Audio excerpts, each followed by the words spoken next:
Hi guys, it's Mrs. Wilby. I'm here for our last literacy video for the school year during our extended closure.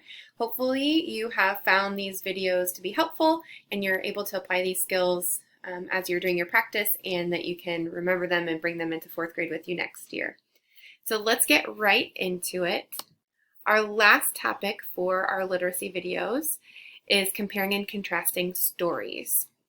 So our learning target for today is I can compare and contrast the theme, setting, plot, and characters of two stories written by the same author. So if you remember all of these, the theme, setting, plot, and characters are things that we talked about earlier in the school year when we were doing our retelling and our main idea and details. So the theme would be like, what is the story mostly about? Is it about friendship? Is it about sadness? Is it about working hard, those sorts of things. Setting would be where and when the story takes place. Plot is the events that take place in the story, and then the characters would be who the story is about, whether that be people or in some cases when it's a fictional story, it's about animals. Just kind of depends. So the stories that we're going to read today are by the same author, and they're include the same characters. So this would be kind of along the lines of comparing and contrasting like the different Harry Potter stories or the different Captain Underpants stories and seeing what you can see is alike and different.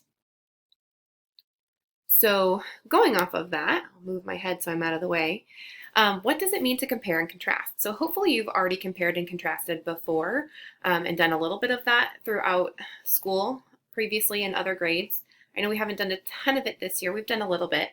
But you probably are most familiar with it. You can see a Venn diagram at the bottom with those two circles. But to compare and contrast something, you're looking for things that are similar and things that are different. And then you'll also look for things that they have in common.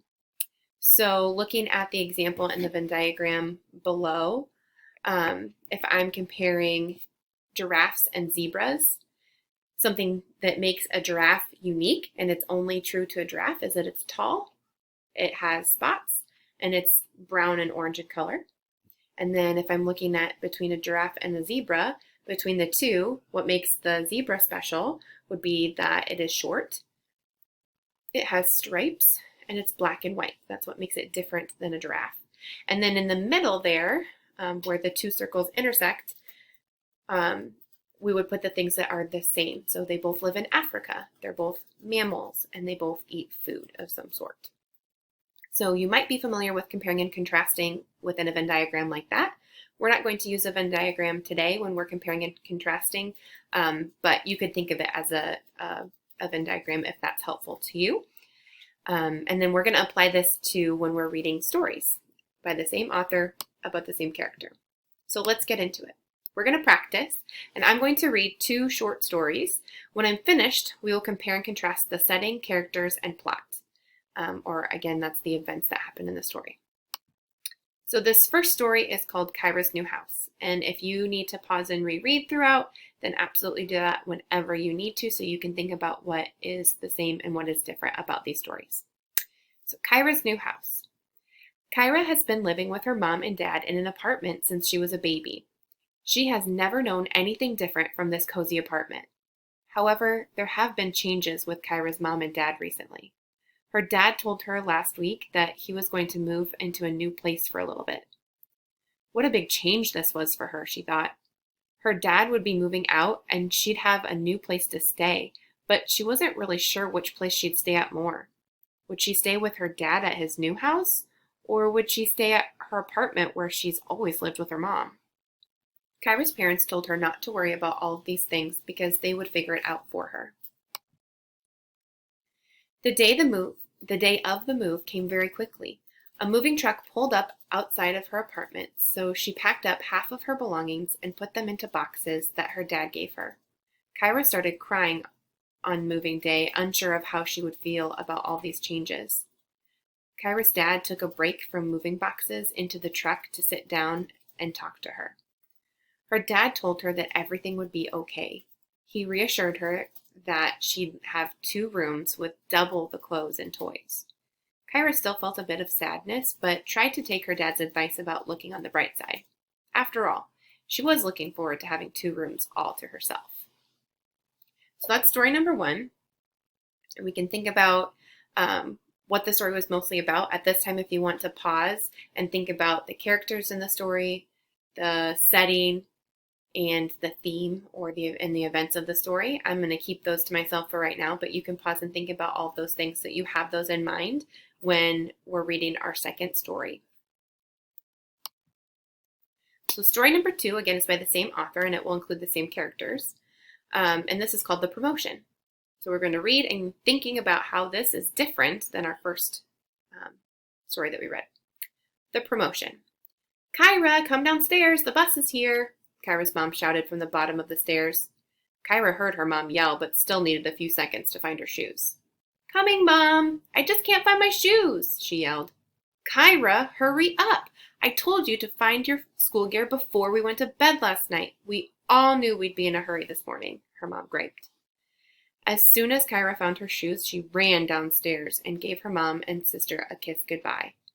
Then she grabbed a pack of Pop-Tarts and ran out the door. Kyra's mom was starting a new position at her job. That meant that Kyra had to start riding the bus to school in the morning. She wasn't thrilled at the idea of having to ride the bus. However, she was proud of her mom for getting a new promotion at work. Kyra knew this would change a lot for her family. She'd have to stay at school for the after-school program since her mom would be working longer hours and Kyra would have less time to spend with her mom. Her mom told her these long hours she was spending at work were only temporary while she got used to her new job. A lot has changed in Kyra's life in the last few months, but her mom always reminds her that they will spend quality time together at nighttime and on weekends. And her mom has really kept that promise. They eat dinner as a family, read books, and do puzzles together every night. So let's think about those 2 stories, Kyra's New House and The Promotion. If I think about Kyra's New House, that story was mostly about Kyra's parents splitting up and her having to have a house with her dad and a place to live with her mom in the apartment. And so she was kind of struggling with that change in her life. And then The Promotion, if I think about how could I kind of summarize that story, The Promotion was about Kyra's adjustment to her mom having a promotion at work and working longer hours. So she would have to start riding the bus and changing her routine a little bit. So let's think about those 2 stories. And we're going to think about first, you can see in our chart that we have, how are they the same, how are they different? And we broke it up into 3 different categories of the setting, events, and the theme. So thinking about the setting first, which is where and when the story take place, let's think about how they were the same. So both of the stories are at Kyra's house. Then we want to think about how they are different. So in the second story, Kyra leaves to get on the bus for the setting. So it still is mostly at her house, but we have the addition of it's a little bit about her going on the bus. Changed just slightly. Not much of a difference really between the 2 settings. So we're kind of looking for one that's a little bit of a difference. Next, we're thinking about the events. So what are the big things that happened that are the same and what are the big things that happened that are different? So thinking about what's the same, both stories have big changes in Kyra's life that they talk about. Her dad moves out and her mom gets a promotion. So those are both really big changes that affect her life. So both about big changes that happen in Kyra's life. And then how are they different? Well, we kind of touched on that a little bit, but Kyra's dad moves out in the first story. And in the second story, her mom gets a promotion at her job. So even though they're both big events and big changes, they're different changes that are happening in her life. So that's how they're a little bit different. Then thinking about the theme, if we could say kind of what the story is about or what we can kind of learn from it. The theme in both stories is about accepting changes in our life, and we can't always control things that happen. So we could see that Kyra had big things that happened, and they were kind of both out of her control. She couldn't change the fact that her parents were splitting up and her dad was moving out, and she can't really change the fact that her mom got a new job and has to work longer hours. So it's about how you can kind of get over those big changes in your life and accept those. Then how they're different is one of the changes in Kyra's life is sad with her dad moving out, and one is a better change with her mom getting a new job. Even though she has to do some sacrifices, it probably means some positive things for their family. So you kind of get the gist there about what we're expecting for comparing and contrasting stories. I'm going to have you do one independently on your own and get some practice. I'm going to read the 2 stories out loud if you want me to. If you don't need me to read them aloud and you want to read them on your own, I'll show you how to access them.